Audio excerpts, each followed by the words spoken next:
नमस्कार, मैं हूं मोनिका जायसवाल और आप देख रहे हैं इंडिया न्यूज। बुलेटिन की शुरुआत बड़ी खबर के साथ। इस वक्त की बड़ी और अहम जानकारी से आपको रूबरू करा दें। बल्लभगढ़ से इस वक्त की बड़ी जानकारी, जहां सब्जी मंडी में फायरिंग का मामला सामने आया। पुलिस ने 2 आरोपियों को गिरफ्तार किया है। आरोपी चमन और भूपेंद्र को पुलिस ने गिरफ्तार किया। 2 आरोपी अब भी पुलिस गिरफ्त से बाहर है। आरती समेत 3 लोगों पर फायरिंग हुई थी। ये बड़ी और अहम जानकारी आपको बता दें, कुछ समय पहले ही सब्जी मंडी में आरती समेत 3 लोगों पर फायरिंग हुई थी और मामले में पुलिस ने खुलासा करते हुए आरोपियों को गिरफ्तार किया। पुलिस ने 2 आरोपियों को गिरफ्तार किया है। इसके साथ ही 1 आरोपी की तलाश पुलिस को अब भी जारी है। तो बड़ी और अहम जानकारी बल्लभगढ़ से, जहां पुलिस ने 2 आरोपियों को गिरफ्तार किया। आरोपी चमन और भूपेंद्र को पुलिस ने गिरफ्तार किया है। 2 आरोपी अब भी पुलिस गिरफ्त से बाहर है। तो आरती समेत 3 लोगों पर सब्जी मंडी में फायरिंग हुई थी, जिसमें आरती बुरी तरह से जख्मी हुए थे, जिन्हें अस्पताल में भर्ती कराया गया था। और इस पूरे मामले में पुलिस ने 2 आरोपियों को गिरफ्तार किया है, जबकि 2 आरोपी अब भी पुलिस गिरफ्त से बाहर है।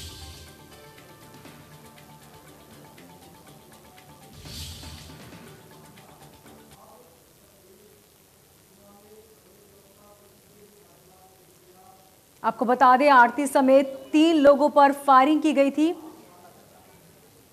और इस पूरे मामले में पुलिस ने 2 आरोपियों को गिरफ्तार कर लिया है, जबकि 2 आरोपी अब भी फरार बताए जा रहे हैं।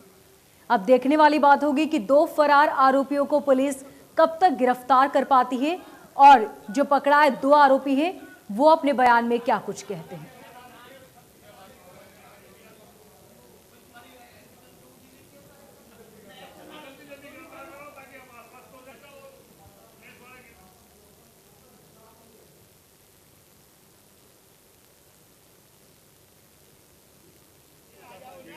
आपको बता दें, बल्लभगढ़ सब्जी मंडी में फायरिंग की गई थी और इस खबर पर ज्यादा जानकारी के लिए हमारे संवाददाता राजेंद्र दहिया हमारे साथ फोन लाइन पर जुड़ चुके हैं। जी राजेंद्र, तो 2 जो आरोपी पकड़ाए हैं, क्या उनका कोई बयान सामने आया? पुलिस का क्या कुछ कहना है पूरे मामले पर? देखिए, पुलिस ने 2 आरोपियों को मोनिका भी गिरफ्तार किया है और 2 आरोपी अभी भी फरार हैं। और इसके अलावा मैं आपको एक और बात और बता दूं कि पूरे जो मंडी के आड़ती हैं सब्जी के, वो सारों ने आज यहाँ पर एक बैठक भी की थी और उसमें निर्णय लिया गया था कि यदि 2 दिन के अंदर आरोपियों को गिरफ्तार नहीं किया गया तो पूरी मंडी को पूरी तरह से वो बंद कर देंगे। लेकिन उसके बाद आज 2 आरोपियों को गिरफ्तार किया गया है। 2 आरोपी अभी भी फरार है। पुरानी रंजिश का मामला ये बताया गया है, जो जिस पर फायरिंग की थी उनकी और जो ये आरोपी हैं इनकी पहले से जो दुश्मनी थी, उन पर भी मामला दर्ज है और जेल से बाहर आया हुआ था हेम सिंह, उस पर गोलियां इन्होंने चलाई। तो कहीं ना कहीं अभी भी 2 आरोपियों की तलाश है और पूरा खुलासा उन 2 आरोपियों के पकड़ने के बाद ही पुलिस करेगी। जी राजेंद्र, इनके अलावा जो घायल थे किसान, उनका कहना था कि इससे पहले भी कई बार इस तरह के हमले हम पर हुए हैं। क्या आरोपियों का बयान सामने आया, क्यों इस तरह के उन्होंने ये चीजें की थी, और जो 2 आरोपी फरार हैं उसको लेकर पुलिस का क्या कुछ कहना है? देखिए, पुलिस जो आरोपी पकड़े गए हैं उन दोनों सूत्रों से बात कर रही है और उनसे जांच चल रही है और जो भी जांच में सामने आएगा वो बताया जाएगा। लेकिन इसके अलावा भी मंडी के जो आड़ती, उन्होंने आवाज उठाई है कि यहाँ पर जो है वो लोग असुरक्षित है और पहले भी कई बार इस तरीके के यहाँ पर हमले हुए हैं, लेकिन पुलिस जो है बिल्कुल भी उनकी तरफ ध्यान नहीं देती है, जबकि वो पूरा राजस्व भी देते हैं और मंडी में पूरी तरह से जो सभी आड़ती काम कर रहे हैं, लेकिन उसके बावजूद कोई भी सुरक्षा उनको मुहैया नहीं कराई गई है। तो कहीं ना कहीं इस बात को लेकर भी उन्होंने आज आवाज उठाई थी। लेकिन सबसे बड़ी बात यही है कि जो जिसको गोली लगी है उनकी हालत अभी भी गंभीर बनी हुई, चिंताजनक है, हॉस्पिटल में एडमिट है और जो भी वो बयान देंगे, हालांकि पुलिस ने मामला दर्ज कर लिया था उसी दिन ही, लेकिन जैसे ही जो पीड़ित है वो बयान देंगे उसी आधार पर आगे की कार्रवाई यहाँ पर की जाएगी। ठीक राजेंद्र, इन तमाम जानकारी के लिए आपका बहुत शुक्रिया।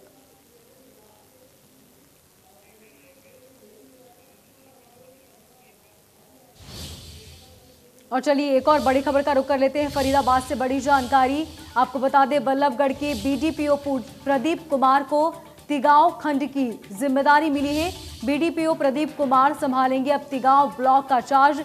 तिगांव खंड की बीडीपीओ पूजा शर्मा को सस्पेंड कर दिया गया था, जिसके बाद ये जिम्मेदारी दी गई है। बीडीपीओ पूजा शर्मा पर 70 लाख रुपए गबन के मामले में कार्रवाई हुई थी, जिसके बाद उनका पद अब यहां पर प्रदीप कुमार को दिया गया है। तो बीडीपीओ प्रदीप कुमार संभालेंगे अब तिगांव ब्लॉक का पूरा चार्ज। ये बड़ी और अहम जानकारी आपको बता दें, बीडीपीओ पूजा शर्मा को सस्पेंड कर दिया गया था क्योंकि उन पर भ्रष्टाचार के कई मामले सामने आए थे, जिसके बाद अब बीडीपीओ प्रदीप कुमार संभालेंगे तिगांव ब्लॉक का पूरा चार्ज। तो पूजा शर्मा पर 70 लाख रुपए गबन का आरोप लगा था, जिसके बाद उन्हें सस्पेंड कर दिया गया था और अब उनकी जगह प्रदीप कुमार उनका पदभार ग्रहण किया और अब तिगांव ब्लॉक का पूरा चार्ज प्रदीप कुमार संभालेंगे। तो बड़ी और अहम जानकारी आपको बता दें और राजेंद्र दहिया हमारे संवाददाता फोन लाइन पर जुड़ चुके हैं हमारे साथ। जी राजेंद्र, तो कब से प्रदीप अपना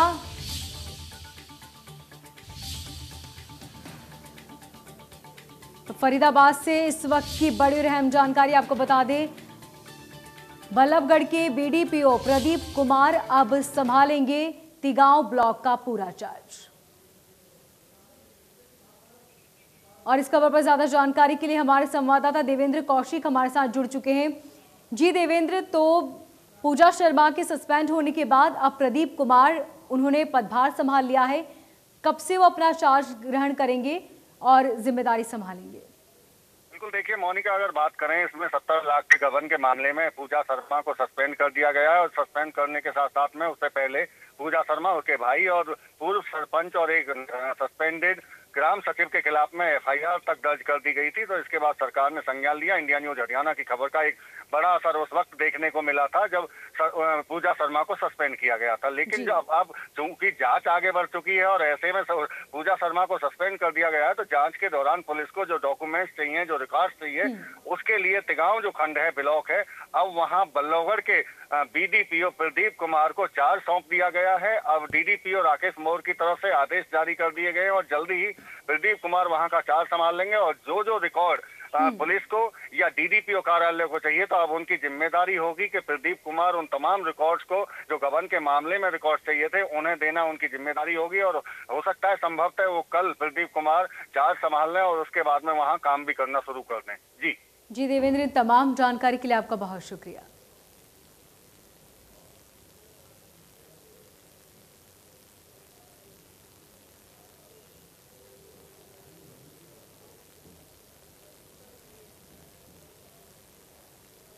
तो आपको बता दें, बीडीपीओ पूजा शर्मा पर लगातार भ्रष्टाचार के आरोप लगने के बाद उन्हें सस्पेंड कर दिया गया था और अब बीडीपीओ प्रदीप कुमार संभालेंगे तिगांव ब्लॉक का पूरा चार्ज।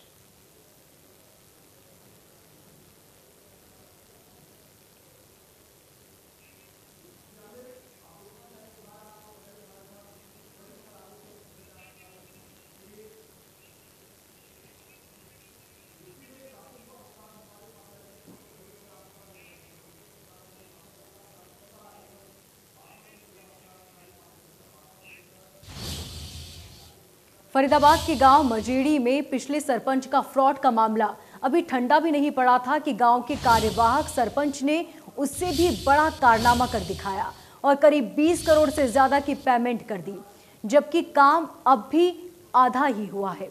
ये आरोप पंचायत के सदस्यों ने लगाया है। बता दें कि गांव मजेड़ी की पूर्व सरपंच रानी बीडीपीओ पूजा शर्मा के साथ साथ उसके भाई ललित मोहन शर्मा और निलंबित ग्राम सचिव विजय पाल पर करीब 70 लाख रुपए का फ्रॉड का आरोप है, जिसमें चारों पर एफआईआर भी दर्ज की गई है और इसी मामले में पूजा शर्मा को सस्पेंड किया गया है।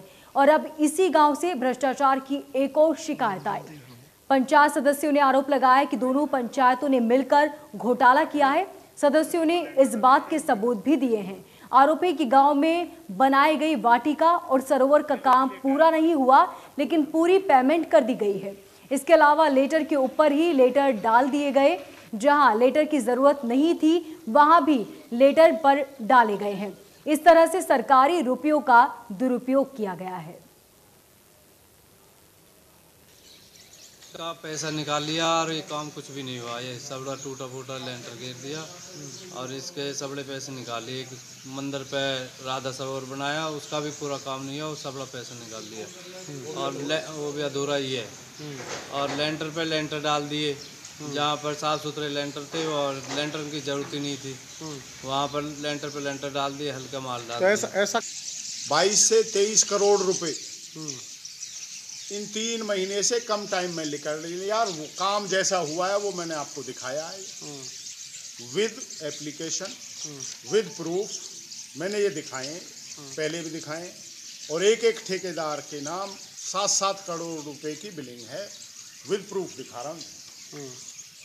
ने किया हुआ सेक्रेटरी के साथ मिलके किया हुआ है। कितने का घोटाला है? कम से कम 32 से 25 करोड़, 22 करोड़, बहुत बड़ा घोटाला है जी। तो लगातार भ्रष्टाचार चरमसीमा पे है आपके गाँव। बिल्कुल है जी, बिल्कुल एकदम। क्या चाहते हैं आप? हम तो चाहते हैं कि इनके खिलाफ सख्त से सख्त कार्रवाई हो। सरकार से ये सबड़ा टूटा फूटा लेंटर गिर दिया और इसके सबड़े पैसे निकाले। एक मंदिर पे राधा सरोवर बनाया, उसका भी पूरा काम नहीं हुआ, सबड़ा पैसे निकाल लिया और वो भी अधूरा ही है। और लेंटर पे लेंटर डाल दिए, जहाँ पर साफ सुथरे लेंटर थे और लेंटर की जरूरत ही नहीं थी, वहाँ पर लेंटर पे लेंटर डाल दिए, हल्का माल डाल दिया।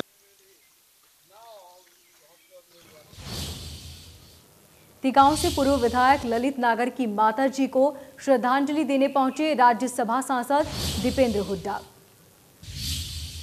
इस दौरान हुड्डा ने इंडिया न्यूज हरियाणा से खास बातचीत में कहा कि 4 महीने से किसान लगातार शांतिपूर्ण तरीके से आंदोलन कर रहे हैं। ऐसे में सरकार को उनसे बातचीत करने का समाधान निकालना चाहिए। उन्होंने कहा कि बीजेपी के कुछ नेता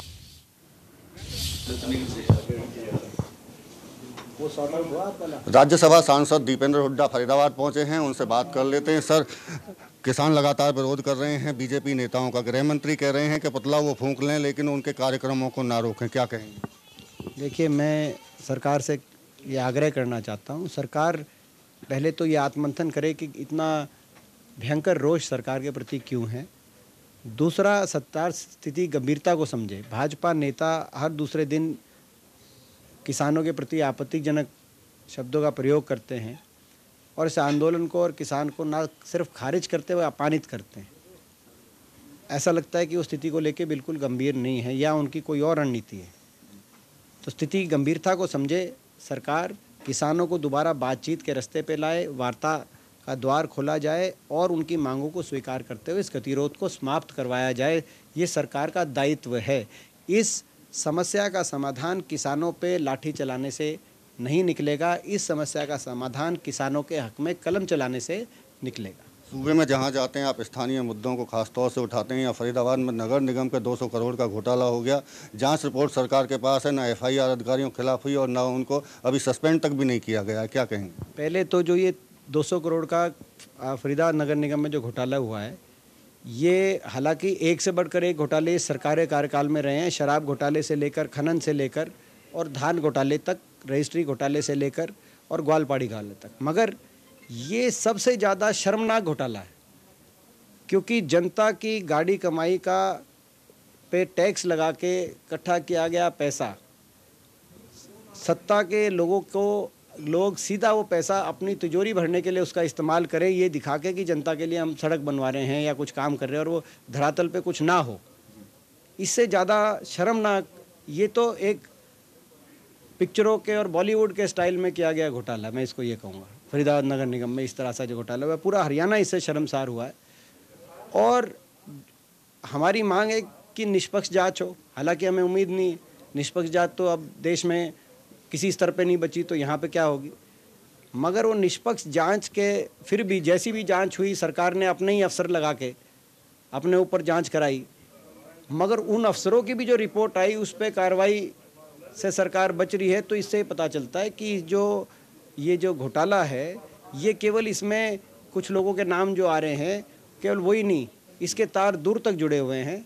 बहुत से जनप्रतिनिधि, राजनीतिक लोग और राजनीतिक लोगों के नज़दीकी ठेकेदार इसमें शामिल पाए जाएंगे। एक आखिरी सवाल है हुड्डा साहब आपसे, बिजली के डबल बिल लिए जा रहे हैं, फरीदाबाद में लगातार लोग सड़कों पर हैं, विरोध कर रहे हैं, क्या मानते हैं ये जो फैसला सरकार की तरफ से लिया गया या DHBBN की तरफ से लिया गया, कितना जायज़ है? क्योंकि आपके कांग्रेसी विधायक नीरज शर्मा लगातार वो भी आवाज़ उठा रहे हैं। हम धन्यवाद करते हैं नीरज जी का, इसका उन्होंने ये इशू अच्छे से उठाया है और ये बहुत महत्वपूर्ण इशू है, क्योंकि हमारी कोरोना की आर्थिक मंदी की बोझ झेलता आम आदमी सरकार से उम्मीद कर रहा था कुछ राहत मिले, मगर राहत के रूप में कोरोना काल में पेट्रोल, डीजल, रसोई गैस की कीमत लगभग दुगनी और अब बिजली का बिल भी बढ़ाने का काम सरकार ने किया। ये कैसी राहत है? इसकी क्या परिभाषा है? कम से कम कोरोना से पहले के ही भाव कर दो आप, हम ये मांग करते हैं। तो ये मैं समझता हूँ कि अब बिजली के बिलों के एडवांस के नाम पे जो ये जो है दुगने तिगने बिल बन के आए हैं लोगों के, ये केवल फरीदाबाद का नहीं, ये एक बड़ा मुद्दा है। सबसे पहले मार फरीदाबाद में पड़ी है। इसको लेकर आज सरकार हरियाणा की जनता के संयम का इम्तिहान ना ले। किसान, हर वर्ग का कर्मचारी और नौजवान पहले ही सड़क पे है, जल्दी ही मध्यम वर्ग और आम आदमी भी इस मुद्दे को लेकर सड़क पे आएगा। हम उनकी लड़ाई लड़ेंगे और हम नीरज जी का और सारे फरीदाबाद के जितने भी हमारे साथी हैं इस बात का उठा रहे हैं, विजय प्रताप जी हैं, चौधरी उदय भान जी हैं, इस मुद्दे को उठा रहे हैं, कुरैशी साहब हैं, हम लोग मिलकर इसकी लड़ाई लड़ेंगे। निश्चित तौर से ये थे हमारे साथ राज्यसभा सांसद दीपेंद्र हुड्डा, जिनका साफ तौर से कहना है कि किसानों के साथ सरकार बैठकर बात करे। इसके साथ साथ में फरीदाबाद में नगर निगम में हुए 200 करोड़ के घोटाले को लेकर भी हालांकि उनका साफ तौर से ये भी कहना है कि जांच पर भरोसा नहीं है, लेकिन फिर भी वो जांच की मांग कर रहे हैं। फरीदाबाद से देवेंद्र कौशिक, इंडिया न्यूज। फरीदाबाद जिले में कोरोना संक्रमण के मामले लगातार बढ़ते जा रहे हैं। प्रतिदिन 150 से ज्यादा मामले सामने आ रहे हैं। इंडिया न्यूज हरियाणा संवाददाता राजेंद्र दहिया ने बादशाह खान सिविल अस्पताल के सीएमओ डॉक्टर रणदीप पुनिया से खास बातचीत की, जिसमें उन्होंने बताया कि कोरोना के चेन को तोड़ने के लिए लगातार वैक्सीनेशन का काम जारी है और अब तक लगभग 2 लाख वैक्सीन भी लगाई जा चुकी है और उनका लक्ष्य ज्यादा से ज्यादा 6 लाख तक पहुंचने का है। इसके अलावा जिस तरीके से होली का त्यौहार गया तो लोगों ने भी सोशल डिस्टेंसिंग का पालन नहीं किया, जिसके कारण लगातार मामलों में इजाफा देखने को मिल रहा है। देखिए रिपोर्ट। दोबारा से लगातार कोरोना का कहर बढ़ता जा रहा है। इसको लेकर हमारे साथ सीएमओ हैं डॉक्टर रणदीप सिंह पुनिया जी, उनसे जान लेते हैं कितने मरीज रोजाना बढ़ रहे हैं और क्या कुछ एहतियात के तौर पर किया जा रहा है प्रशासन। देखिए, पिछले सप्ताह की जो हमारी एवरेज है वो 150 के आसपास है, 100 का आंकड़ा पार कर गया है। और जिस तरीके से आंकड़ा बढ़ रहा है, क्योंकि ये फेस्टिवल सीजन था, इससे पहले भी आपने देखा होगा कि दिवाली के सीज़न के टाइम में भी आंकड़ा बढ़ा था, क्योंकि थी दिवाली के समय भी बाज़ारों में भीड़ रहना और मास्क ना पहनना, सोशल डिस्टेंसिंग का पालन ना करना और हाथों को सैनिटाइज ना करना। ये 3 मुख्य चीज़ें जो हैं शुरुआत से पब्लिक को समझाई जा रही, जनता को बताया जा रहा है कि इनका पालन बहुत ज़रूरी है। इनके पालन में जब भी ढिलाई होती है तो केसेज बढ़ते हैं। इन केसेज को रोकने के लिए ट्रैकिंग और ट्रेसिंग और ट्रीटमेंट 3 प्रकार की जो चीज़ें होती हैं वो हम कर रहे हैं। मरीजों को ढूंढ रहे हैं कि कहाँ के मरीज हैं, वो उनके कॉन्टैक्ट्स कितने हैं, उन सभी की स्वास्थ्य परीक्षण किया जा रहा है और सैंपलिंग भी बढ़ाई दी गई है ताकि हमें मालूम पड़ सके कि किस पॉकेट में कितने केस हैं। इसके अतिरिक्त आने वाले समय में हम सैंपलिंग का दायरा थोड़ा सा और बढ़ाएंगे, जिसका दायरा बढ़ा करके मार्केट्स में जहाँ भीड़ रहती वहाँ करेंगे। बाकी इसके अलावा जो बड़ी बड़ी फैक्ट्रीज़ हैं उन संस्थानों के अंदर भी एक बार हम सैंपलिंग करेंगे, लोगों का परीक्षण करेंगे। इसके अतिरिक्त जो मुख्य इसका चेन तोड़ने का जो सिस्टम है, जो तरीका है, वो वैक्सीनेशन ही है, जिसमें आप देख रहे होंगे कि वैक्सीनेशन के अंदर काफ़ी लोग इंटरेस्ट ले रहे हैं और हम 2 लाख से ऊपर का आंकड़ा अभी पार कर चुके हैं। और इस अप्रैल के महीने में पूरे महीने में कोई छुट्टी नहीं मनाएंगे स्वास्थ्य विभाग के कर्मचारी अधिकारी, और सतत मनाएंगे नहीं, कोई मनाना ही नहीं चाह रहा है। इतने समर्पित हैं हमारे जो वर्कर्स हैं और हमारे अधिकारी और कर्मचारी हैं कि वो स्वयं भाग के बड़ा इंटरेस्ट लेकर के कैंप लगा रहे हैं और काम कर रहे हैं। तो आशा है कि अप्रैल के माह में हम 4 लाख के आसपास के आंकड़े में पहुंच जाएंगे। उसी से संक्रमण की जो चेन है वो टूटेगी। पड़ोस में ही दिल्ली में नाइट कर्फ्यू शुरू कर दिया गया है बढ़ते आंकड़ों को देखते हुए, यहाँ क्या स्थिति में? देखिए, कोविड के संबंध में आज माननीय उपायुक्त महोदय ने 12:30 बजे सभी अधिकारियों की मीटिंग बुला रखी है। उसमें अधिकारियों से फीडबैक लेकर के जो भी माननीय उपायुक्त महोदय डिसीजन लेंगे वो जिले पर लागू होगा। तो कहीं ना कहीं डीसी ने आज मीटिंग बुलाई है और कोई भी फैसला बड़ा हो सकता है ले लें, लेकिन देखने वाली बात होगी क्या जिस तरीके से दिल्ली में नाइट कर्फ्यू लगा दिया गया है तो क्या एनसीआर में आता है फरीदाबाद, तो यहाँ भी चांसेज हैं या नहीं है, ये देखने वाली बात होगी और क्या कुछ इस पर प्रशासन निर्णय लेता है। फरीदाबाद से इंडिया न्यूज़ के लिए राजेंद्र दहिया। दोबारा मेट्रो न्यूज फरीदाबाद में फिलहाल इतना ही। देखते रहिए इंडिया न्यूज हरियाणा।